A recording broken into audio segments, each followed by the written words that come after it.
أعوذ بالله من الشيطان الرجيم. بسم الله الرحمن الرحيم. ياسين والقرآن الحكيم إنك لمن المرسلين على صراط مستقيم تنزيل العزيز الرحيم لتنذر قوما ما أنذر آباؤهم فهم غافلون لقد حق القول على أكثرهم فهم لا يؤمنون.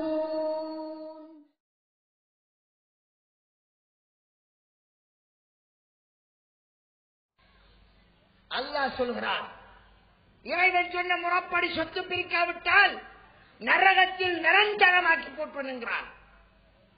அந்த நிரந்தரம் என்பது நீடூழி காலமா அல்லது நீண்ட காலம் என்பதற்கா என்பது கருத்து வேறுபாடு இருக்கிறது. என்றாலும் மிக நீண்ட காலம். என்ன, அந்த மனைவிக்கு அந்த 40 லட்சத்தில உரிமை 5 லட்சம் மட்டும்தான். பொம்பளை பிள்ளை ஒன்றிருக்கு என்று சொன்னே, அந்த பொம்பளை பிள்ளைக்கு வரவாசிதான் எவ்வளவு? 20 லட்சம் மட்டும் உரிமை. அது சிறு பிள்ளையாக இருந்தால் அந்த பிள்ளை பருவ வயதை அடையும் வரை அந்த 20 லட்சத்தையும் பராமரித்து கொடுப்பது அந்த பிள்ளையை சார்ந்தவர்களுக்கு கடமை. அது பிள்ளையின் சொத்து. அந்த பிள்ளையின் சொத்து அதை தாய் சூட்ட முடியாது, குற்றவாளி. மற்றது யாருக்குரியது? மற்ற 15 லட்சமும் 20 சக 5 25. மற்ற 15 லட்சம் யாருக்குரிய சொத்து? இறந்தவன் நானாக இருந்தால், என்னோடு உடன் பிறந்தவன் இருந்திருந்தான், அவனுக்கு போய் சேரும். சின்னப்பாவுக்கு போகும். 2-3 சின்னப்பாவா அந்த 3 பேரும் பிரித்தெடுப்பார்கள். அப்படி இங்க யாராவது சொத்து பிரித்த வரலாறு இருக்கிறதா?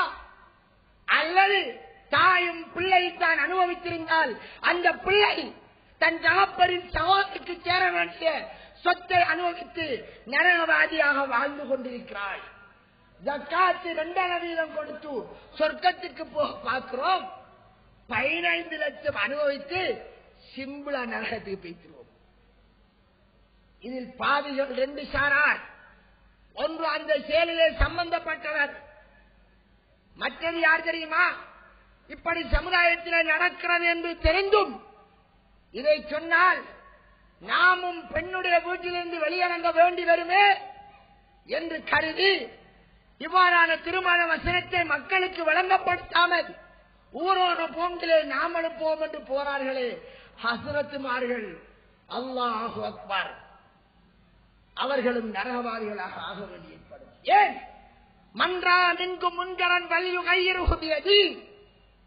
உங்களை யார் பாவத்தை கண்டாரோ அவர் கையினால் அதை தடுக்கட்டும். வாரிசுரிமை சொட்டு சட்டம் மதுரசாவில் படிக்கிறீர்களே, எதற்காக? என்ன மெக்கணக்கா?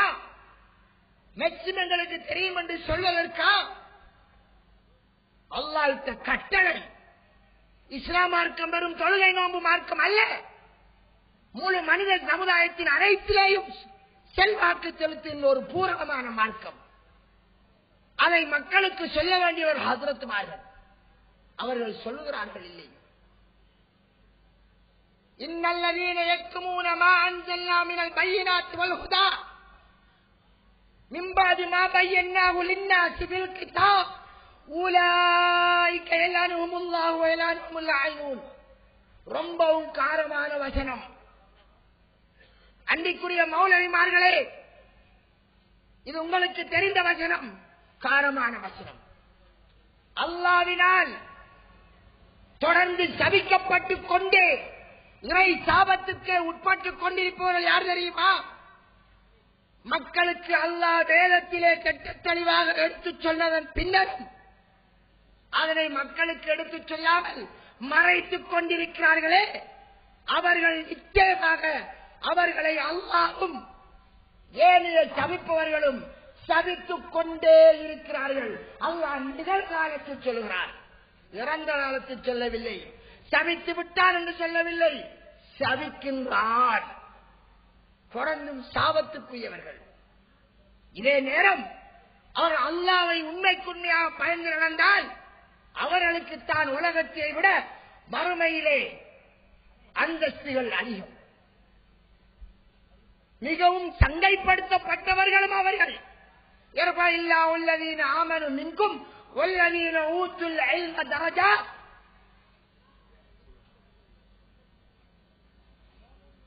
உங்களிலே ஈமான் கொண்டு அறிவு, மார்க்க அறிவு, கல்வி வழங்கப்பட்டார்களே, அவர்களை அல்லாஹு தஆலா பல படித்தரங்களால் உயர்த்துகிறார். அந்தஸ்தில் உயர்ந்தவர்கள், மார்க்கத்தை கற்று தெரிந்து மக்களுக்கு சொல்பவர்கள். அதே மாதிரி சாபத்துக்கு உரியவர்கள், சாபத்தை என்றென்றும் வரவழைத்துக் கொண்டிருப்பவர்கள், அதனை திட்டத் தெளிவாக அல்லாஹ்வுடைய வேதத்திலே சொல்லியிருந்தும் மக்களுக்கு சொல்லாதவர்கள். அவர்கள் சொல்லாததால் தான் இது நடந்து கொண்டிருக்கிறது. நாங்கள் எந்த ஒரு சீதன கல்யாணத்திலும் பங்கு கொள்வது கிடையாது. வீடு வாங்கினாலும் அந்த கல்யாணத்திற்கு போவது கிடையாது. சீதனம் வாங்கக்கூடாது, ஊடுவளவு வாங்கக்கூடாது, அது உனது கடமை, நபிகளாருடைய வழிமுறை. இஸ்லாமிய வரலாற்றிலே உலகத்திலே எங்கேயும் வழிகாட்டப்படாத வழக்கு பிற சமுதாயத்திலிருந்து ஏதோ ஒரு காரணத்தால் எங்களுக்கு வந்துவிட்டது. அது ஆணுடைய பொறுப்பு. எனவே சகோதரர்களே,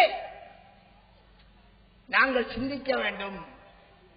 வாரிசுரிமை சட்டத்தின் பிரகாரம் யாராருக்கோ சொத்து சேர வேண்டியிருக்கிறது. நான் சொன்ன உதாரணத்திலே அந்த ஒரு பொம்பளை பிள்ளையோடு இறந்த எனக்கு தகப்பனும் தாயும் இருக்கிறாள் என்று வைத்துக் கொள்வோம். இறந்த எனக்கு நான் இறக்கிறேன், இளம் பருவத்தில் இறந்து விட்டேன், என் தாயும் தந்தையும் இருக்கிறார்கள். இந்த நிலை எடுத்துக் கொள்ளுங்கள். எனக்கு 5 பிள்ளைகள், 2 ஆண் பிள்ளைகளும் 3 பொம்பளை பிள்ளைகளும். எனக்கு தாயும் தந்தை உயிரோடு இருக்கிறார்கள், என்னுடைய மனைவியும் இருக்கிறாள். நான் இறந்து விடுகிறேன். எப்படி சொத்தை பிரிக்க வேண்டும் என்று அல்லாஹ் கட்டளையிடுகிறான் தெரியுமா? என் மனைவிக்கு எனக்கு 40 லட்சம் சொத்து இருக்கிறது என்று வைத்துக் கொள்வோம். 8 1 சேர வேண்டும். 8 1 எவ்வளவு? 5 லட்சம். மனைவிக்கு அவ்வளவுதான் உரிமை. என் தாய்க்கு 6 1 சேர வேண்டும். 6 1 பங்கு. 40 லட்சத்திலே 6 1 எவ்வளவு? 6,80,000 அல்லது 6 லட்சத்தை அப்பன். அவ்வளவு என் தாய்க்கு சேர வேண்டும். என் தாய் 99 வயது கிழவியாக இருந்தாலும் என் சொத்திலிருந்து அல்லாவின் கட்டளை 6 1 கொடு. யார் கொடுப்பது? இருப்பவர்கள் கொடுத்தாக வேண்டும். என் சொத்து யாரிடம் இருக்கும்? என் சொத்தினுடைய கணக்கு யாரிடத்தில் இருக்கும்? என் மனைவிடத்தில் இருக்கலாம். என் மனைவியால் எனது உறுதியை, எனது சொத்துக்களை வைத்திருப்பாள். அவள் ஒரு முஸ்லிமாக இருந்தாள், அவள் சுகவனம் போக விரும்பியவளாக இருந்தாள், அல்லாஹ்வை பயந்தவளாக இருந்தால், அவள் எனது சொத்தினுடைய டாக்குமெண்ட்ஸை கொண்டு வந்து வாரிசுக்காரனான என் தகப்பனையும் தாயையும் என் பிள்ளைகளையும் சேர்த்து வைத்து, இதோ சொத்து, இதோ என் தகப்பனுக்கு 6 1 கொடுக்க வேண்டும். தகப்பனுக்கு 6 லட்சம், 6.5 லட்சம்